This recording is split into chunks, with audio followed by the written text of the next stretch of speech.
Good morning विद्यार्थी मित्रों। पाठ 2 ईदगाह આગલા વિડીયોમાં આપણે પાઠ્યપુસ્તકના સવાલ જવાબની ચર્ચા કરી। આજે આ વિડીયોમાં આપણે સ્વાધ્યાય સવાલ જવાબની ચર્ચા કરશું। प्रश्न पहलो, निम्नलिखित प्रत्येक प्रश्न के उत्तर के लिए दिए गए विकल्पों में से सही विकल्प चुनकर उसका क्रम अक्षर प्रश्न के सामने दिए गए बॉक्स में लिखिए। 5 विकल्प आपेला छे अने एना एक एकना ABCDM 4 ऑप्शन आपेला छे। बंध बेसतो विकल्प तमारे सामे जे बॉक्स छे एमां एनो जवाब लखवानो छे। पहलू, खाली जग्या अमीना का पोता था। ऑप्शन आपेला छे नूरा, हामिद, महमूद, मोहसिन। जवाब आवशे बी हामिद। बॉक्स में तमारे बी लखवानो। आ रीते 5 विकल्पना जवाब पाठ बराबर वाँची अने तमारी जाते लखवाना छे। बीजो प्रश्न, कोष्टक में से उचित शब्द चुनकर रिक्त स्थानों की पूर्ति कीजिए। काउंस में शब्द आपेला छे रिक्त स्थानना, खाली जग्याना। बंध बेसतो शब्द तमारे एमां लखवानो छे। त्रीजो प्रश्न, सही वाक्यांश चुनकर विधान को पूर्ण कीजिए। विधान ने नीचे अ ब क 3 ऑप्शन आपेला छे। साचो जवाब तमारे आपेली खाली जग्या में लखवानो छे अने विकल्प पूरा करवाना छे। त्यार पछी जुओ, निम्नलिखित प्रश्नों के उत्तर एक एक वाक्य में दीजिए। रोजे के दिन मुसलमान क्या करते हैं? रमज़ान ईद के दिन मुसलमान कहाँ जाते हैं? मोहम्मद और मोहसिन ने कौन कौन से खिलौने खरीदे? हामिद का चिमटा कौन कौन से काम कर सकता था? 5वां प्रश्न, दुकानों में कौन कौन से खिलौने मिल रहे थे? 5 प्रश्नना जवाब तमे पाठ वाँचशो, विडियो जोशो एटले बधा ज जवाब तमने मळी जशे। प्रश्न नंबर 4, प्रश्न 1 वार जवाब 2 वार CW नी नोट में लखवानो छे। अने चौथो प्रश्न स्वाध्याय पोथी में पण व्यवस्थित पूरो करवानो छे। 5मो प्रश्न, निम्नलिखित प्रश्न के उत्तर 2-3 वाक्य में लिखिए। हामिद चरखी पर क्यों नहीं बैठा? हामिद ज्यादा मिठाइयाँ खाना उचित क्यों नहीं मानता? बड़ों की दुआओं के बारे में हामिद क्या मानता है? त्यार पछीनो प्रश्न, अमीना ने अपनी छाती क्यों पीट ली? आ प्रश्नना जवाब पण तमने पाठ वाँचशो एटले मगजमां आवी जशे। प्रश्न 1 वार जवाब 2 वार तमारे CW में लखवानो छे। आ प्रश्न नंबर 5। हवे ध्यान आपो। प्रश्न नंबर 6, निम्नलिखित प्रश्न के उत्तर लिखिए। व्यवस्थित जवाब आपवाना छे।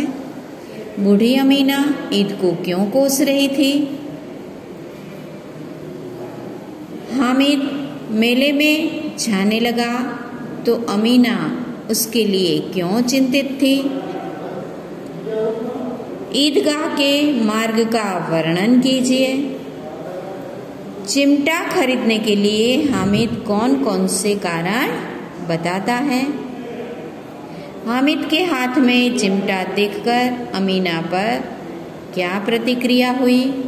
आ बधा ज प्रश्नना जवाब व्यवस्थित उत्तर आपवाना छे। मोटा प्रश्न छे ने कहेवाय। बूढ़ी अमीना का क्रोध, बूढ़ी अमीना का क्रोध स्नेह में क्यों बदल गया? आप चिमटे के प्रयोग की तरह रुमाल के विविध प्रयोग बताइए। इस कहानी का शीर्षक ईदगाह क्यों रखा गया है? खूब ज सरस आ प्रश्नનો જવાબ આવે। जवाबनी चर्चा करूँ छूँ। ईद की नमाज पढ़ने के लिए गांव के लोग ईदगाह जाने की तैयारी करते हैं। ईदगाह जाने का सबसे अधिक उत्साह लड़कों में है। हामिद उन्हीं में से एक हैं। ईदगाह में नमाजियों का भातृभाव देखते ही बनता है।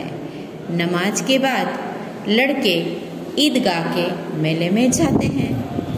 मेले में बच्चों को बहुत अच्छा लगता है और इस कहानी का मुख्य पात्र हामिद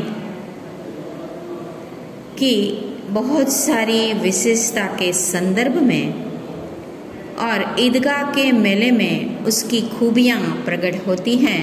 इसलिए इस कहानी का शीर्षक ईदगाह ठीक है। बराबर। બધા જ પ્રશ્ન એકવાર, જવાબ એકવાર। મોટા પ્રશ્ન છે, સારા અક્ષરે લખવાના છે। આ પાઠમાં મુહાવરાનો ઉપયોગ ઘણો બધો થયેલો છે। મુહાવરે એટલે કે રૂઢિપ્રયોગ। मुहावरे के अर्थ लिखकर वाक्य में प्रयोग कीजिए। दिल कचोटना, दिल में दुख होना। बेड़ा पार लगाना, संकट से बचाना। आंख उठाकर न देखना, उपेक्षा करना। बाल बांका न होना, जरा भी नुकसान न होना। रंग जमाना, प्रभावित करना। माटी का चोला, माटी में मिलना, मर जाना। પછી છે छाती पीट लेना, दुख प्रकट करना। दिल चिरना, बहुत दुख पहुंचना। બધા જ મુહાવરાના અર્થ અને એનો વાક્ય પ્રયોગ તમારે સાદી પોથીમાં પૂરા કરવાના છે। ત્યારબાદ CWમાં પણ આ પ્રશ્ન લખવાનો છે। प्रश्नार्थ, निम्नलिखित शब्द के समानार्थी शब्द लिखिए। ठंडा, शीतल। खुश, प्रसन्न। दीन, गरीब। प्राचीन, पुरानी। प्रेम, स्नेह। अंधेरा, अंधकार। ત્યાર પછીનો પ્રશ્ન 9મો પ્રશ્ન, निम्नलिखित शब्द के विरोधी शब्द दीजिए। नई, पुरानी। द्रोणा, प्रेम। प्रकाश, अंधकार। उष्ण, शीतल। खिन्न, प्रसन्न। अमीर, गरीब। आश्रित, निराश्रित। अवनति, उन्नति। भीतर, बहार। आ બધા જ સમાનાર્થી એટલે સરખા અર્થવાળા અને વિરોધી એટલે જુદા અર્થવાળા। આ પ્રશ્ન પણ તમારે CWમાં લખવાનો છે। પછીનો પ્રશ્ન છે, तुम भी हामिद की तरह किसी न किसी मेले में गए होंगे, वहाँ तुमने क्या क्या खरीदा और क्यों? आ प्रश्नનો જવાબ તમારે તમારી બુદ્ધિશક્તિ વિકસાવવાની છે અને જવાબ જાતે લખવાનો છે। ત્યાર પછી જુઓ પ્રવૃત્તિમાં આપણે સ્વાધ્યાય પાઠ્યપુસ્તકમાં જોયું કે પતેતી, પર્યુષણ, નાતાલ વગેરે તહેવાર વિશે જાણકારી મેળવવાની છે। એટલે કે મેરા પ્રિય ત્યોહાર, અહીંયા આપણે નિબંધ મેરા પ્રિય ત્યોહાર એના વિશે તમારે 10 થી 15 વાક્ય તમારે હિન્દીમાં લખવાના છે। કોઈ બી તહેવાર તમને જે ગમતો હોય એના વિશે તમારે માહિતી શોધવાની, એના વિશે જાણવાનું અને CWની નોટમાં મેરા પ્રિય ત્યોહાર નિબંધ લખવાનો છે। આગલા વિડીયોમાં જનરલ નોલેજનો ક્વેશ્ચન હતો કે ગુજરાત રાજ્યની સંસ્કાર નગરી કઈ છે? તો એનો જવાબ આવશે વડોદરા. જનરલ નોલેજના ક્વેશ્ચન CWમાં વ્યવસ્થિત પાઠ પૂરો થાય એટલે લખતા રહેજો. Stay home, stay safe, have a good day.